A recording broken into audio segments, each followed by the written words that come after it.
Hello and welcome out to my shed. It's myself, Mark, or Badger. I wanted to come on and make a video today and talk about a couple of books that I picked up recently. So the first thing for me to do is to put down the stick, because it's not needed. I'm not talking about sticks today.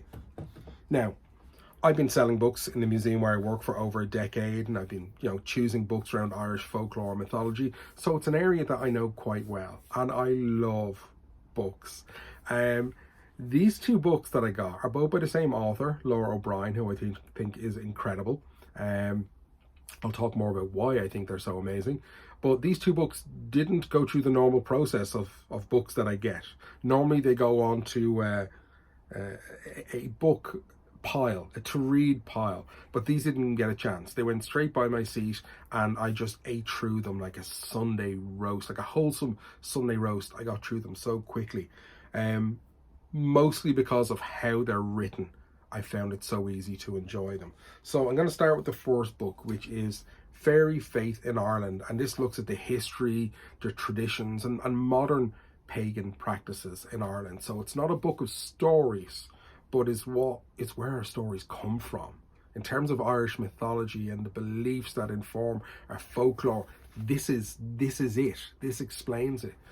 People always just associate Ireland with like fairy stories, but when we talk about fairies, we're talking about, and going back to the Tuatha Dé Danann, we're talking about gods. We're talking about the people who inhabit our other world.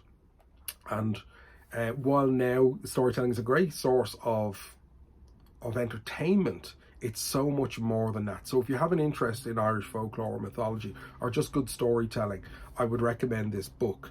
I'd also say if you're exploring the stories from any culture, like I love like Polynesian storytelling, I love Japanese storytelling, so you have to learn more about the beliefs behind them to really get an extra layer of appreciation for the stories.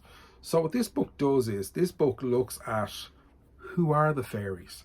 Like there's certain terms that we use in Ireland and that visitors who come to Ireland use, and they jar a little bit, but what Laura does an amazing job of communicating a belief system, quite a heavy kind of subject, in a way that's just so easy.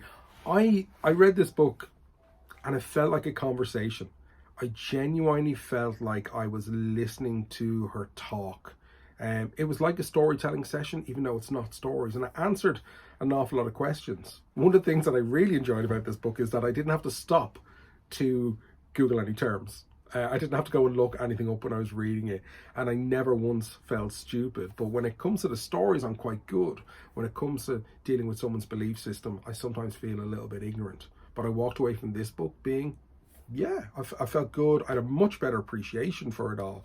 And one of my favorite things about this book is that quite early on in it, she says, I don't know. I love people who are willing to say, I don't know.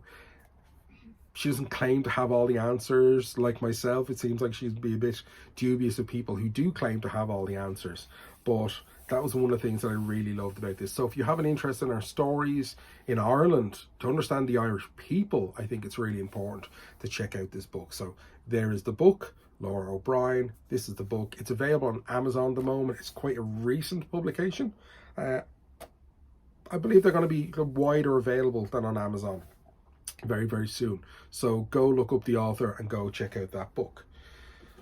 Jumping to the second book now, and this is probably more what people expect from me more because it's Irish storytelling, and that is this, Tales of Old Ireland Retold. And I have a lot of books that include the stories in this book. There is such crossover between all my books of stories, but what I'm always fascinated by is the angle people take when they're telling the stories. And the fact that this is, as it says, retold. They're not claiming to be giving us any new information, but what's really important is how the stories are told. The author, Laura, is talking to you and me. They're talking to people who are alive today, people who want to read these stories. And it goes through, it's amazing, like for not a particularly big book, it goes through the cycles of Irish mythology from the beginning essentially right the way through, and breaks it down into nice bite-sized stories, which isn't always easy.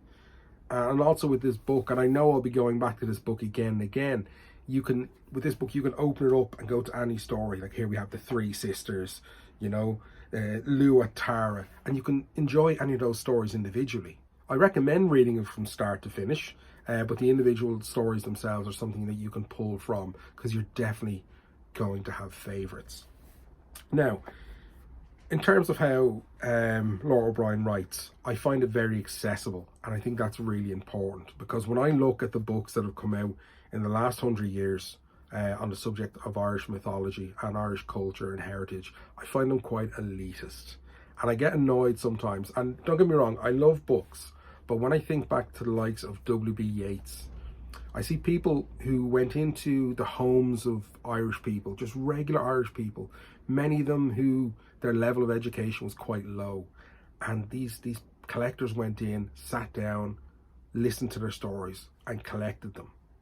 But some people, and I mean Yeats and a few others, they played with the stories. They actually put them in a format that wasn't accessible to the people who'd been so generous in sharing their stories. They put them in written words. The language they used was not the language of the people. And I sometimes, when I'm angry, when I'm annoyed, when I'm having a heated conversation, I see it as stealing. I see it as plundering a rich landscape of storytelling. So while I love books, I usually much prefer the oral tradition. And this, even though this is like words on paper, it feels like being somewhere in between, because again, like with the first book, I feel like the author is actually having a conversation with me. And I think as a storyteller, it's definitely a book that I will be referencing and probably having an influence how I tell these stories, which is something that's really a big deal to me anyway. So this book, Tales of Old Ireland Retold by Lora O'Brien, just for the stories, to understand the mythological cycle, I actually think it's genuinely an important book. So I recommend that you check out this, and you check out this, and go check out the author, and go look at the Irish Pagan School, and go look at them, you know, how they communicate in general. And there's just such a genuine authenticity about it all, and that's amazing. So I hope you enjoyed those book reviews. If you get a chance, pick them up, leave a comment, let me know what you thought of them. Give me book recommendations. Doesn't have to be Irish folklore, mythology, storytelling, or anything like that, but from anywhere in the world. But give me book recommendations, because that's how I get some of my most interesting finds. Gurmila Mahagat, thank you very much, and I will see you on the next video. And now I get to hold my stick again, because they give me such comfort. Have a great day.